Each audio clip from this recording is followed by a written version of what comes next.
Hey, everybody, it's Patrick Escolas for another episode of Banyan Technology's Tire Tracks podcast. Today, I have with me a special guest, Kary Jablonski, the Trucker Tools CEO. Kary, thank you very much for being here.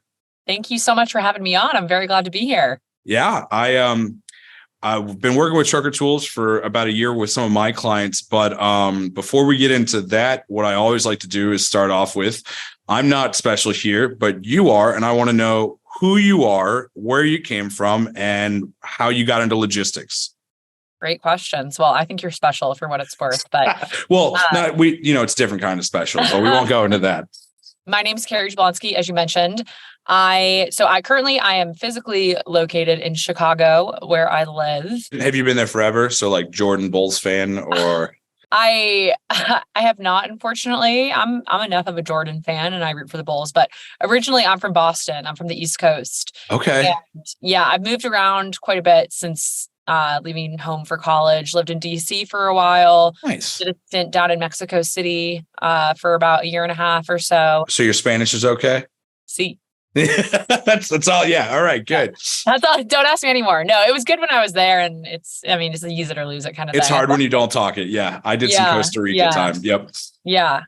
My comprehension's okay still. I was watching the Home Run Derby last night, and it's really cool. It was the first time I'd seen an announcer kind of live translating. He was interviewing players in Spanish, and then the player would respond in Spanish. And then you got to test yourself. You're like, I got part of that. Exactly. And it was the first time I'd ever seen that, which was, I just have to imagine that's going to become more and more of an in-demand skill set for journalists. So that was cool. But anyway, so eventually came to Chicago. I've been here for about 4 years at this point. Moved here originally. I went to grad school at Northwestern University. All right. And ended up, that's kind of eventually what brought me. I met the owners of my business, Trucker Tools, while I was at Northwestern. And kind of series of events happened. Basically, I ended up joining the business, and Chicago made a lot of sense for me to base myself out of because it's kind of the heart of logistics everywhere. Yeah,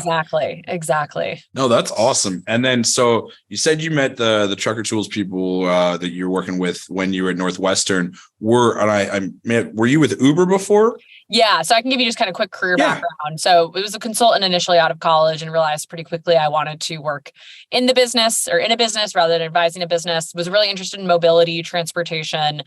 So joined Uber during the hypergrowth phase of the mid 2010s, which was a phenomenal experience. Started in the DC office working on, media operational problems like how do we balance marketplaces with incentives? How do we onboard drivers? Those sort of questions. That's a big question with Uber that I don't think I have thought till right now. Like, yeah, I mean, they've certainly pared back and pricing has evolved a lot there. But when I was there, it was. And when I was working on that marketplace balance problem in particular, we literally had a pool of money every week that we got to spend on both rider and driver incentives. And we had to figure out how do we create the most successful trips possible using which one actually brought people into it versus just having happy drivers. Exactly. So I spent a while doing that. And then I'd always wanted to work abroad. It had been a dream of mine for a while, and had the opportunity with Uber to go international. So I was actually briefly in Indonesia, and then lived in Mexico City for about a year and a half, working on the Uber Eats largely, a little bit of ride sharing as well, but kind of Latin strategy and planning team. So I never actually worked in Uber Freight, which I think most people assume I have. Just putting that out there for the world. Don't come to you for questions on that. Don't come to me with questions about Uber Freight. Honestly, at that point, I think still to this date, they are pretty siloed within the business, where Eats and Rides talk to each other a lot more. But I was always interested by it. And I left Uber shortly after the company went public, and a lot of folks who I knew and respected went on to work or start trucking, logistics, transportation, freight, what have you, startups. So it was a space I was really interested in. There was a ton of opportunity.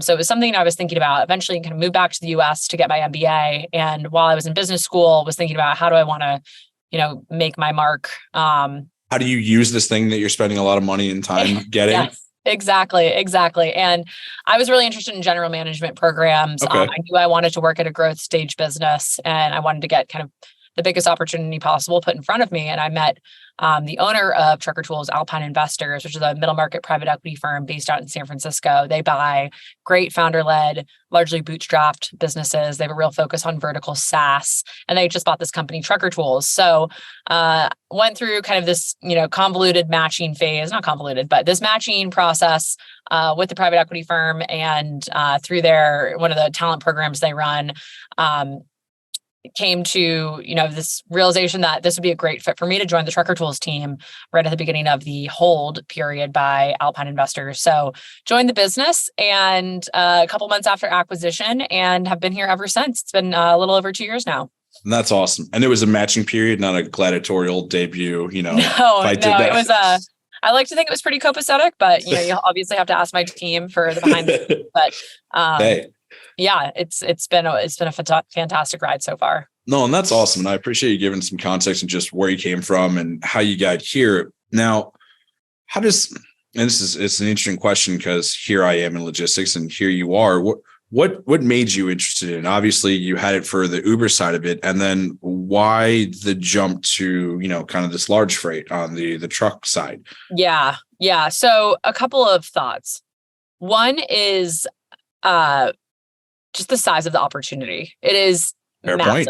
Yeah. I think, transportation, what is it, like 6% of GDP or something? You drive anywhere on the highway and how many trucks you see in a 5-minute stint, A lot of them on I-90 in Chicago.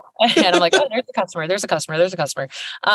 It's hard not to do that. You go, I work with that carrier. Yeah. Exactly. I think everyone does it. So I think just when I was thinking about where do I want to be, I certainly wanted to work in a really big opportunity, healthcare, government, both larger, but beyond that, transportation is around as large as it gets. So I thought it was a great opportunity.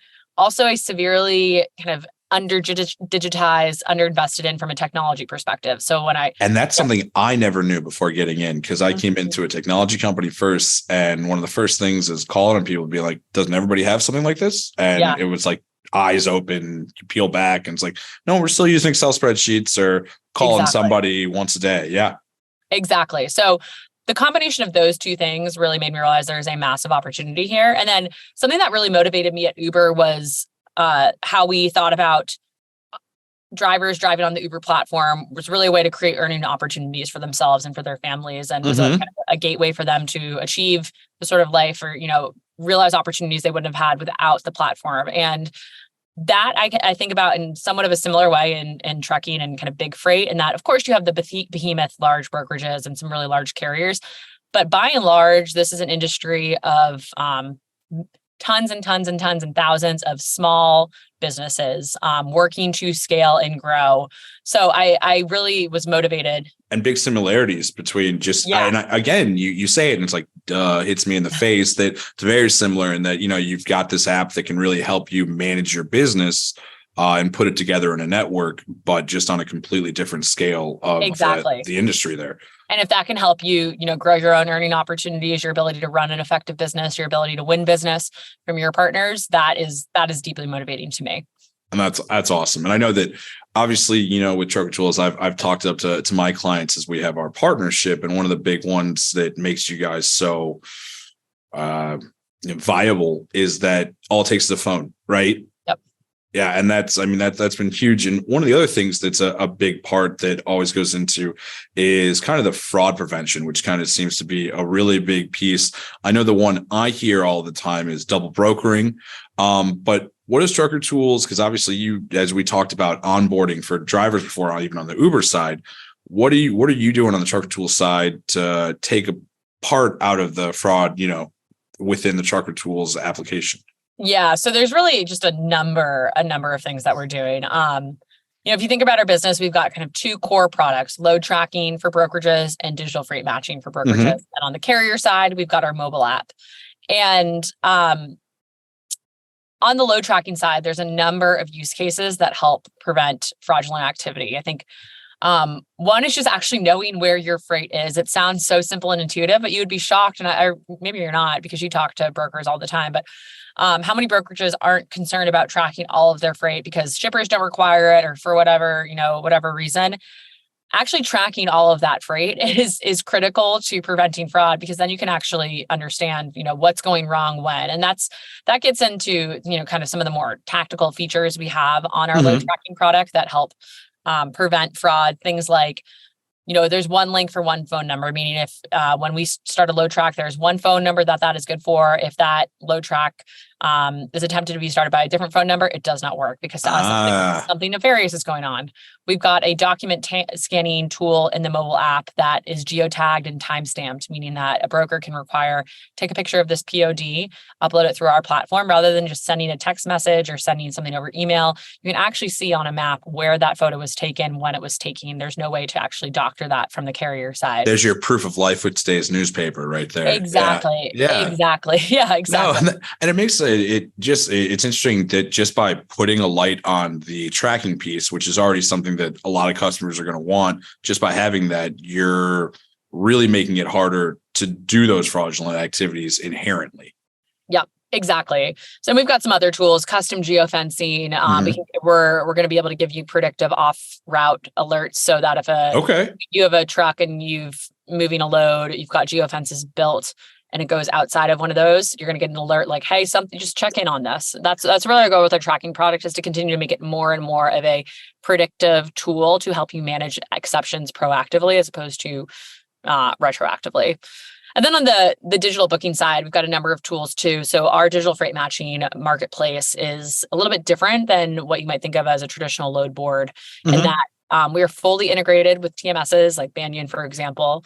And what that means is brokers can send us all of their loads, and they're going to be real live loads tied one-to-one with their status in the TMS. So if they're uncovered, they will be visible to the set of carriers they want it to be visible to. If it's covered, it is taken off, so that you don't have carriers calling on that.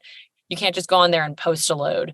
And what that means is we're creating a really secure, real-time, trusted marketplace. So we've got a number of features already live that help, and kind of really the spirit behind the product is based on kind of trust and transparency and visibility. So I think those all inherently help prevent fraud. And then we've also got some new features coming down the pipe. We've got a carrier validation tool coming out in a couple of months that we're really excited about. So we got a ton of stuff because fraud is a very, very hot topic right now.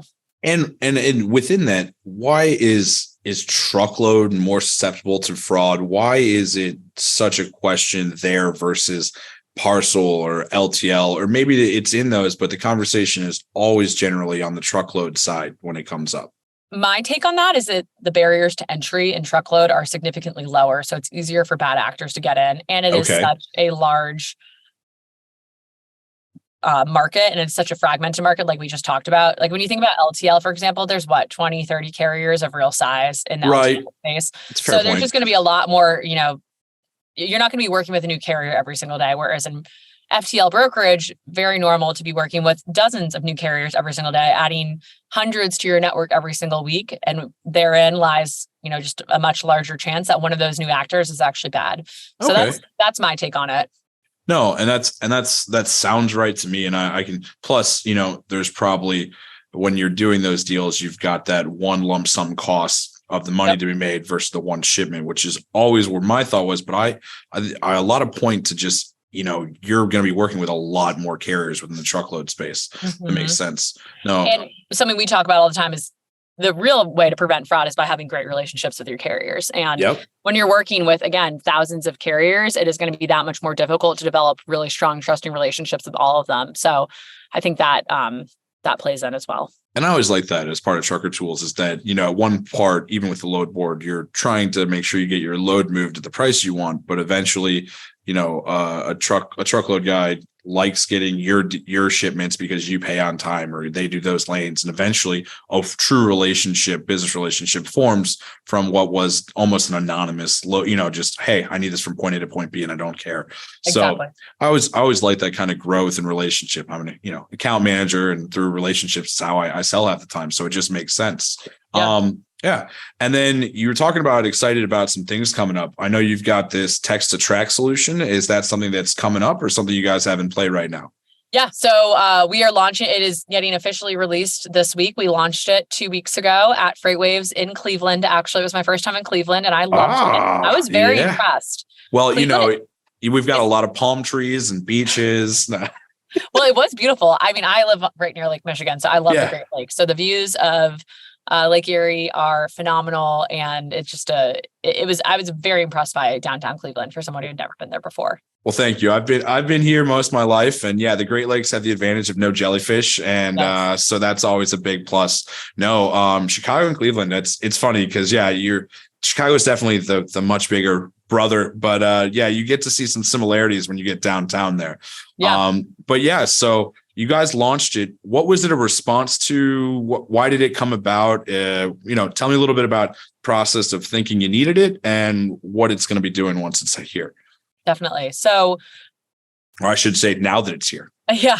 The way we think about tracking is as a waterfall. So over the last several years, since the ELD mandate, ELD tracking has become more and more of a preference, a table stake for brokers and for many carriers. So brokers want to track via ELD because it is, you set it and forget it. You do the integration one time. You have access to the entire fleet, not just a single driver.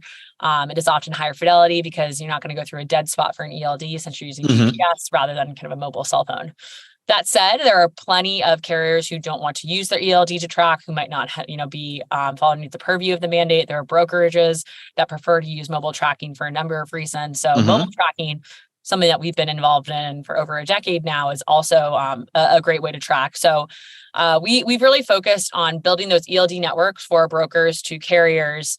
And then if that does not, if that's not possible or not a preference, we then move to mobile tracking. And we realized that while effective, there was still a large pool of carriers who we were unable to track through either of these two methods because they didn't want to download tracking apps because their phone wasn't equipped to be doing it. Battery life, there's a million considerations. Our app is quite lightweight, so it's usually not an issue of space, but you can just be curmudgeon-y like me and just don't want another app because you're like, I got possible. enough. Yeah. It's very possible.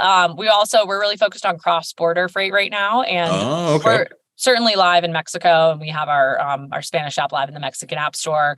But we realized there was a big opportunity to capture a lot of freight on the Mexican side of the border if we launched a single instance tracking product through WhatsApp, which is the primary way that Mexican truck drivers communicate. So all of those ideas, we talked through them and we realized there's an opportunity to add it's actually the fourth tracking modality for us versus API, where we build API integrations for large fleets and for kind of core fleets for carriers. ELD is really becoming kind of the lead preference for certainly brokers and honestly plenty of carriers as well.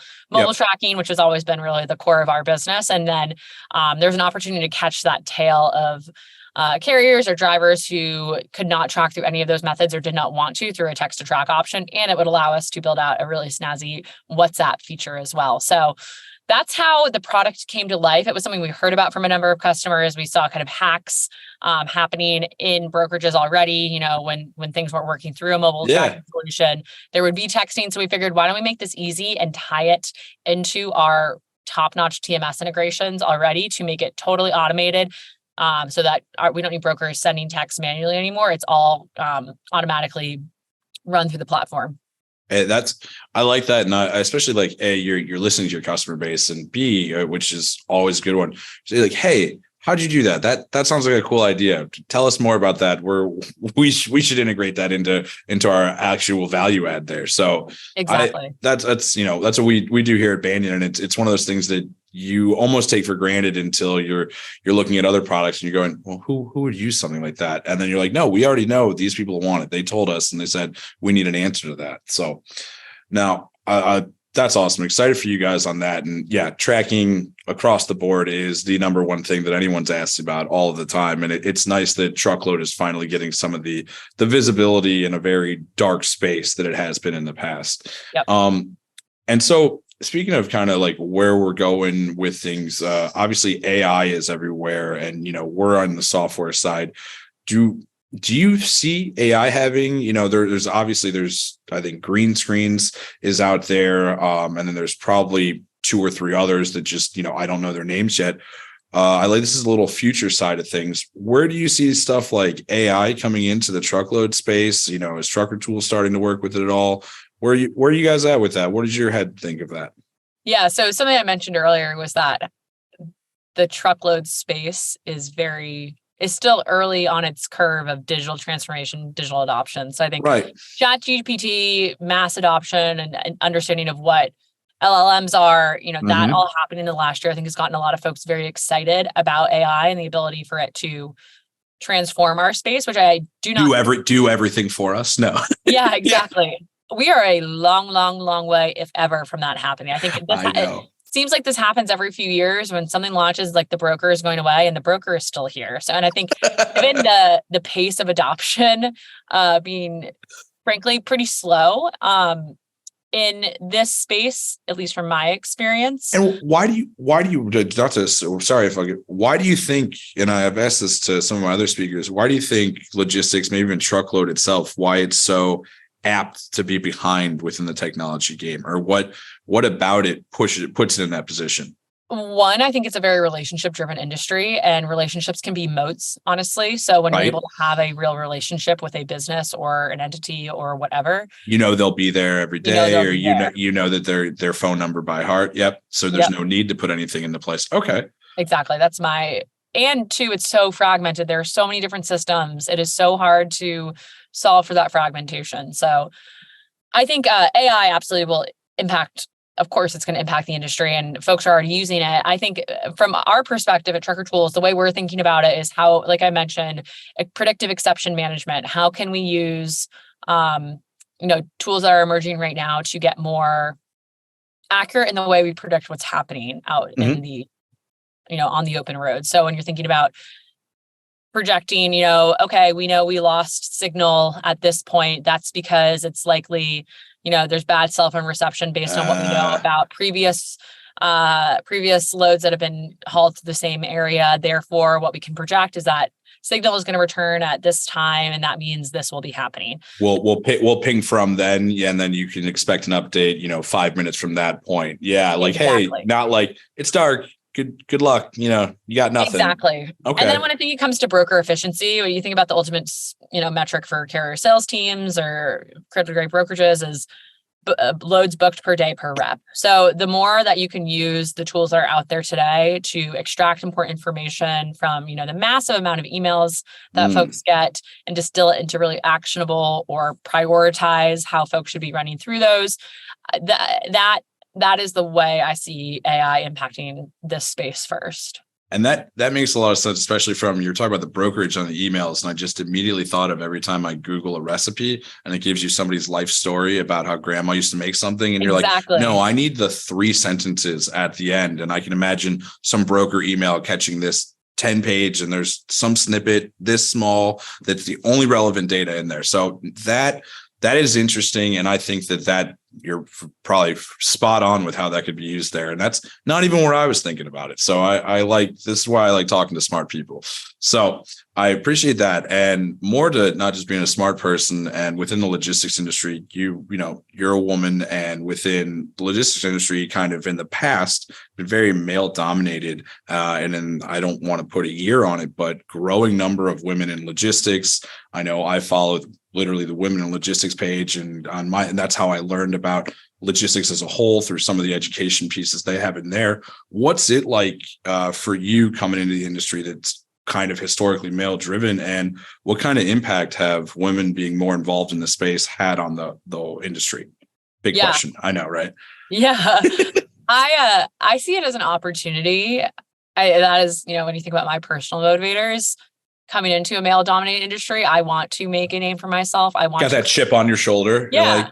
I want to create space for other women. I'm really proud. My executive team is now over 50% female, which is honestly, I think you'd be hard pressed to find another business in this space that has that. So I think the more I can kind of be the change I want to see in the world and creating space for female leaders, I see it as an opportunity. So I grew up, I'm the middle of 2 brothers, so I'm very used to being in male-dominated environments. They pushed you for it the whole life, huh? Yeah. Yeah. So it's it's an environment I'm comfortable in, and it's motivating to me because I've had some amazing female mentors in my life who've created so much space for me. I've been in, largely female environments that have been so nurturing and so powerful. And I would love to create that space for other women in the industry. So it's really, I just see it as an opportunity and something that motivates me every single day when I show up and lead.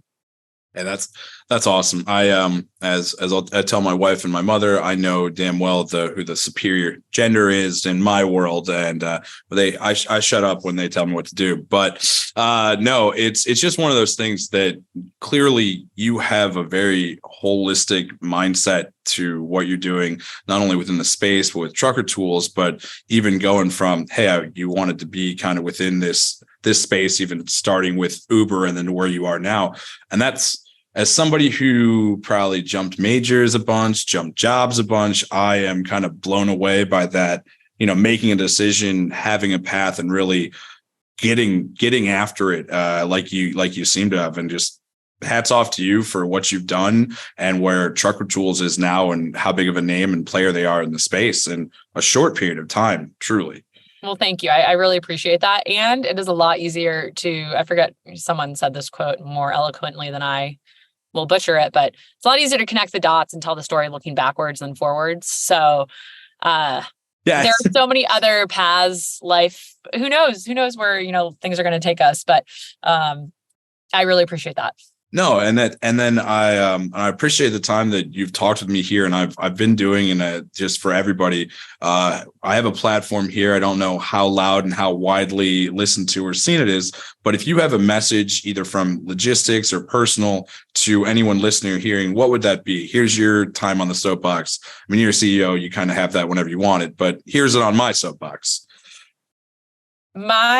I'm still thinking about the questions you had about the, women in the industry, and my recommendation and kind of hope for certainly women in the industry is that they look at, the kind of historically male dominated nature of the business and the industry as an advantage and an opportunity for them. And if you can start to look at, reframe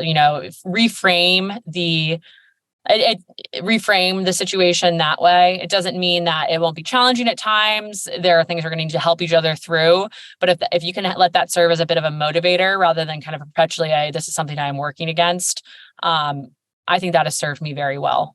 Well, there you go. Well, Kary, thank you much for the time. Everybody, this has been Kary Jablonski of Trucker Tools, their CEO and fearless leader.